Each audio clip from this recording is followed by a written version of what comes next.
Alors, ce soir, on fait la pause dans notre série sur la 1689 pour répondre à une question que notre sœur Patricia m'a posée. Euh, et vous allez voir qu'il y a des récits narratifs, donc qui racontent des événements, mais qui comportent des difficultés théologiques. Alors, on va d'abord lire le texte. Le roi d'Israël dit à Josaphat, ne te l'ai-je pas dit? Il ne prophétise sur moi rien de bon, mais seulement du mal. Alors Michée dit, eh bien oui, écoutez la parole de l'Éternel. J'ai vu l'Éternel siégeant sur son trône et toute l'armée des cieux se tenant à sa droite et à sa gauche. L'Éternel a dit, qui séduira Akab, roi d'Israël, pour qu'il monte à Ramoth en Galaad et qu'il y tombe? Ils répondirent l'un d'une manière, l'autre d'une autre. Alors un esprit sortit, se tint devant l'Éternel et dit, moi je le séduirai. L'Éternel lui dit, comment? Je sortirai, répondit-il, et je deviendrai un esprit de mensonge dans la bouche de tous ses prophètes. L'Éternel dit, tu le séduiras et tu réussiras bien à le séduire. Sors et fais ainsi. Et maintenant, voici que l'Éternel a mis un esprit de mensonge dans la bouche de tes prophètes que voici. Et l'Éternel a décrété un malheur contre toi. Alors, ces versets mettent en scène deux rois, Akab et Josaphat. Alors, Akab régnait sur le royaume du Nord, Israël, et Josaphat sur le royaume du Sud, Juda. Donc, on est à l'époque du royaume divisé, ça veut dire on est après Salomon. Euh, et Akab est tristement connu. Il est considéré comme le pire roi que les Juifs ont eu. Son épouse était Jézabel. Elle adorait des divinités Baal. Mais en plus, la royauté d'Akab était illégitime parce que Dieu avait donné euh, le mandat de la royauté à Juda et à ses descendants. Donc, David, Salomon, c'est des descendants de Juda et Jésus-Christ, le roi des rois, il est le lion de Juda, il est de cette descendance. Mais Akab était de la tribu de Benjamin. Il n'y avait pas d'affaire là. Maintenant, la situation. Josaphat propose au roi Akab de s'unir à lui pour combattre les gens de Galaad. Alors, Galaad, c'est une région à l'est de la Samarie, du nord d'Israël. Donc, Josaphat propose cette coalition à Akab, mais en ajoutant, consulte d'abord l'Éternel, je te prie. Akab, de son côté, consulta ses prophètes au nombre de 400. Ceux-ci lui disent d'aller combattre, car Dieu lui donnera la victoire. Josaphat, qui était un bon roi et craignait Dieu, ne semble pas avoir confiance dans les prophètes d'Akab. Il lui dit, alors il répond, n'y a-t-il plus aucun prophète de l'Éternel par qui nous puissions le consulter? Autrement dit, il considère les prophètes d'Akab comme des prophètes qui ne sont pas de l'Éternel. Alors, ces 400 prophètes sont présentés comme des prophètes, euh, mais probablement des prophètes de Baal.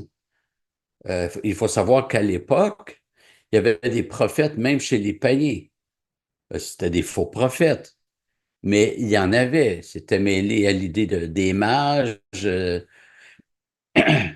Alors, c'était tout relié, ça. Et Josaphat ajoute cette précision, n'y a-t-il plus aucun prophète de l'Éternel? Josaphat voulait connaître la pensée de l'Éternel, le Dieu d'Israël. Le roi Akab sait qu'il y a un prophète de l'Éternel, mais il n'aime pas le prophète. Le nom du prophète est Michée. C'est pas le même Michée que le prophète qui a écrit le livre désigné par son nom. Nous le savons parce que ces deux Michée ont vécu à des périodes différentes. Donc, les prophètes de Baal avaient prophétisé de bonnes choses sur Akab. Leur souci n'était pas la vérité. Et là, on s'attendrait à ce que le prophète de l'Éternel dise vraiment ce qui va arriver, mais surprise, ce n'est pas le cas, c'est le contraire. Et on va s'arrêter sur les versets 18 à 22. On va relire le verset 19. L'Éternel a dit, qui séduira Akab, roi d'Israël, pour qu'il monte à Ramoth en Galaad et qu'il y tombe? Donc, l'Éternel veut que Akab soit séduit afin de tomber. En fait, qu'il meure. Et voici les questions de notre sœur Patricia. Comment interpréter ce texte en sachant que Dieu ne tente personne? L'Éternel demanda qui trompera Akab. En fait, Dieu ne tente personne au sens où Dieu n'incite pas les gens au péché. C'est ce que Jacques dit. Chacun, lorsqu'il est tenté par sa propre convoitise. Il parle de tenter au péché. Donc, dans ce sens-là, Dieu n'a pas tenté Akab. Il a simplement abandonné Akab à ce qu'il était déjà et il a trompé Akab. Il l'a déjoué. Il l'a pris à sa propre déviation, son propre égarement.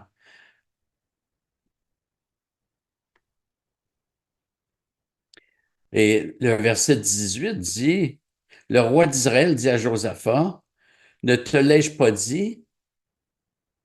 Il ne prophétise sur moi rien de bon, mais seulement du mal. Le roi Akab voulait que les prophètes disent du bon pour lui, qu'ils prédisent ce qu'Akab voulait. Akab voulait la victoire sur les gens de Galaad. Il ne cherchait ni à honorer l'Éternel, ni à chercher sa volonté. Il n'avait que ses plans personnels en tête et il voulait que Dieu l'aide à accomplir ses propres plans personnels.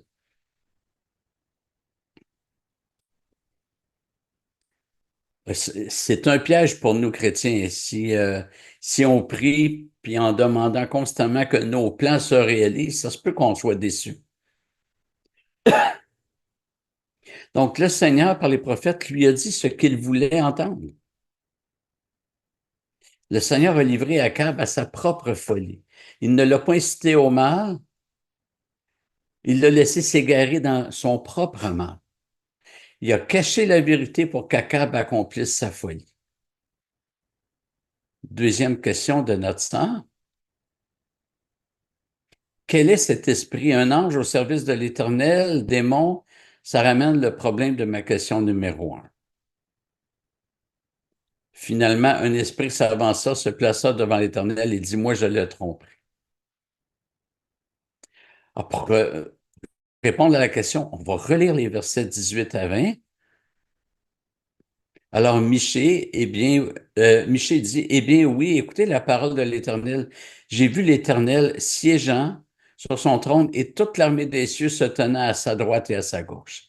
L'armée des cieux, c'est l'ensemble des anges qui sont demeurés fidèles à Dieu. Les démons n'en font pas partie. On voit ça dans Luc 2,13 à la naissance du Christ, où c'est marqué, et soudain se joignait à l'ange une multitude de l'armée céleste qui louait Dieu. Les démons n'étaient pas là-dedans. On poursuit dans 2 Chroniques 18. L'Éternel a dit, qui séduira Akab, roi d'Israël, pour qu'il monte à Ramoth en Galaad et qu'il y tombe? Ils répondirent l'un d'une manière, l'autre d'une autre. L'un et l'autre, c'est qui? C'est l'armée des anges de l'armée céleste. Alors un esprit sorti se tint devant l'Éternel et dit, moi je le séduirai. L'Éternel lui dit comment? Or, l'esprit qui se propose pour la mission semble, selon toute vraisemblance, semble faire partie de cette armée céleste. Donc, un bon ange. Un ange qui veut servir Dieu. Troisième point de Patricia. On pourrait penser à la souveraineté de Dieu ici qui se sert de Satan pour accomplir ses plans, mais l'action est si directe de pousser vers le mal en sachant qu'il n'est pas l'auteur du mal. Encore une fois, je ne pense pas que Dieu ait poussé Akab au mal, qu'il ait incité à faire le mal. Je crois plutôt que Dieu a livré Akab à ce qu'il était d'abord en lui-même. Akab voulait absolument un prophète qui appuie sa propre pensée, c'est-à-dire aller combattre contre Galaad. Mais Dieu il a simplement dit, ben, je te livre à ta folie.